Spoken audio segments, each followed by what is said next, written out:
Hi, I'm Lou, another episode of My Car Story. We're here at the Muscle Car and Corvette National. You've got to come on out. Great show in Rosemont, Illinois. Check it out, it's in November. With that being said, you're going to see some cars you've never seen before, and you're thinking, Lou, I've seen a lot of cars before. Let me know if you've seen this one. I'm here with Gary and his wife Pam. Pam, so nice to meet you. And I want to start off with Pam for just a moment. Gary, can you show me some of your other cars that you guys have built? This is a 1971 Dodge.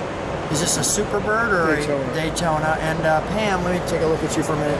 How fast did you go on that one? 208 miles per hour. 208 miles an hour, and that's a record. That is.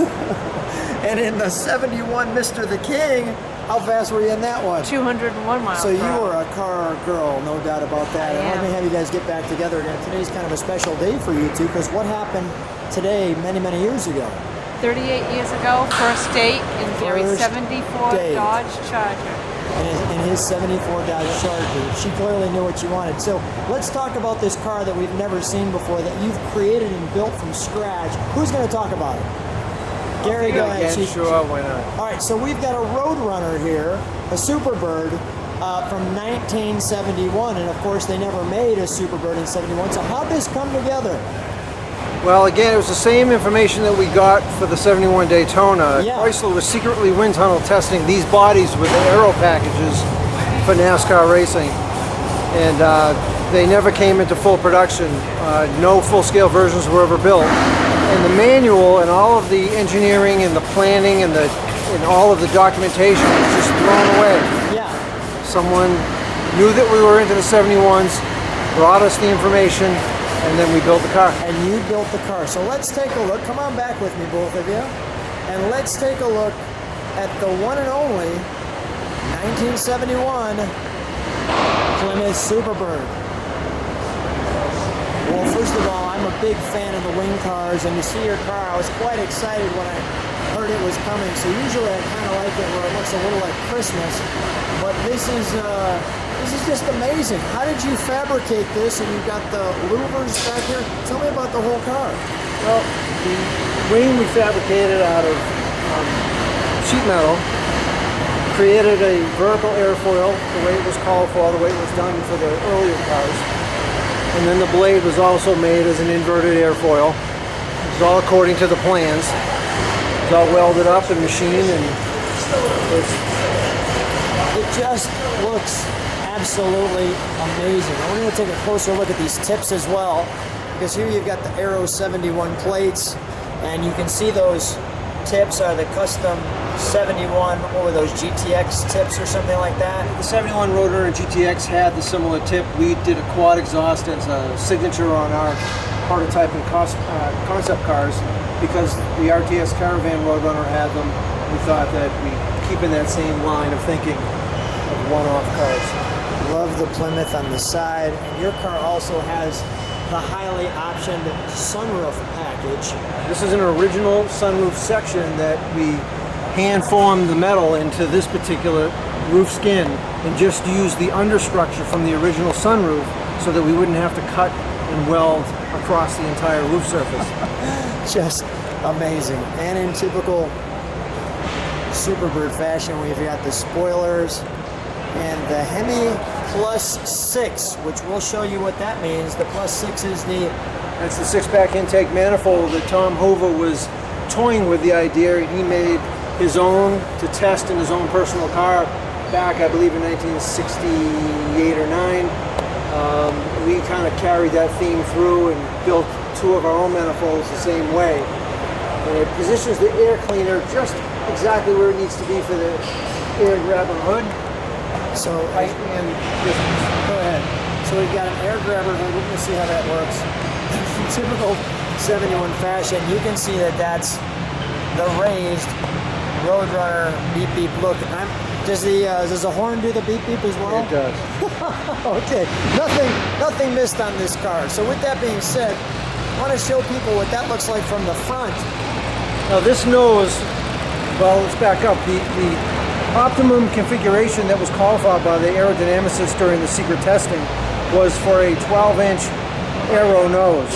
Now, that may not mean anything, but in the diagrams and in the drawings, it showed what an aero nose was. but it only showed it in a 9-inch version. So when we took and created this nose completely from scratch using your old steel wire and fiberglass cloth to create a buck, then you make the buck, and then you go from there. But when we did it and we drew out the wiring to create the nose, it brought itself right to 12 inches, exactly the way they call for it. Amazing. Let's open the interior, please. So as we look at the interior, in typical fashion, we've got the VIN tag. That's great. And then It's factory interior. Now the one thing different about the dash setup on this is it's Astrotone. John Rhodes was the designer of the Roadrunner for '71, and he always hated the wood tone, wood grain dash that was eventually used for all of the cars. He wanted it to be Astrotone like a fighter jet. This car was designed after the F4 Phantom fighter jet, so this is what he wanted. And since they never did it, he wound up going ahead and doing it. this is just, and this car came after your Daytona. So 2 years later, we built this. 2 years later, and we've got the Roadrunner emblem there. Again, we've got the switch for the sunroof. We've got the stereo here. It's a console-mounted cassette housing, but we put the AM/FM CD player in it. Your vents, and I want to show that as well. Pull that back. Yeah, we've got a 5-speed in this car, Both cars have 4-wheel disc brakes. and your pistol grip shifter. And when I'm sitting here on the side as well, I just want to show on your first shifter, we've also got this wonderful seat that sits up.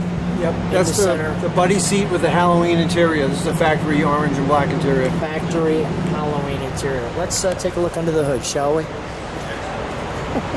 Just amazing. Gary, obviously, as you're opening this up, I love your creativity. I mean, what's the reaction of people when they see this car? I mean, I've already seen what the reaction is. People just keep flashing shots at it. The best reaction that we get all the time when people see it and they walk by and they say, "I didn't know that Chrysler made a 71 car." Yeah. That's the greatest compliment you can get. Let's take a look under the hood. Wow. We've got a tag here. So you built the tag. Beautiful. We've got, go ahead. It's a 472 Hemi. We have a hydraulic clutch mounted on top of the Hemi booster, 4-wheel disc brakes. It's a 472 Hemi. We did modifications to the camshaft, did a custom Hemi 6-barrel. I'll show you the 6-pack setup on this. Sure.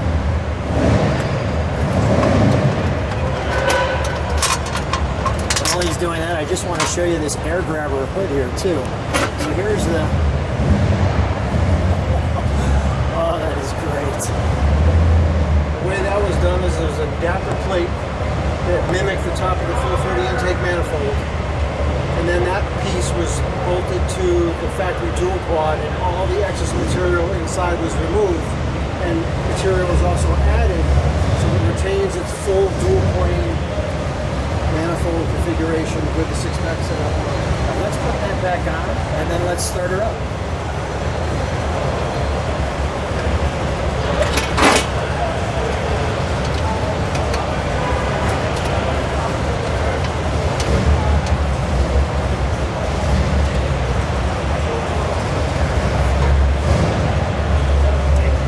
Let's start her up.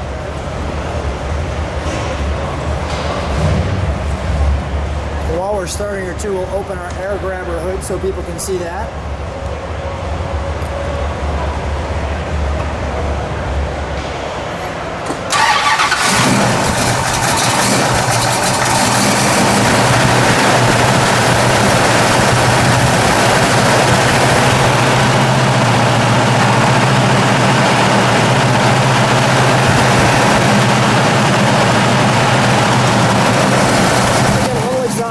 Gary.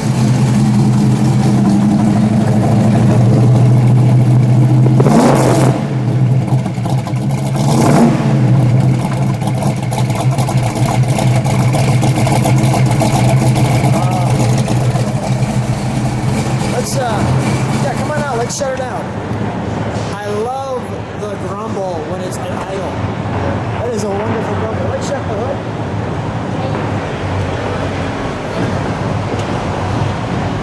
Stay right next to her. Let's go.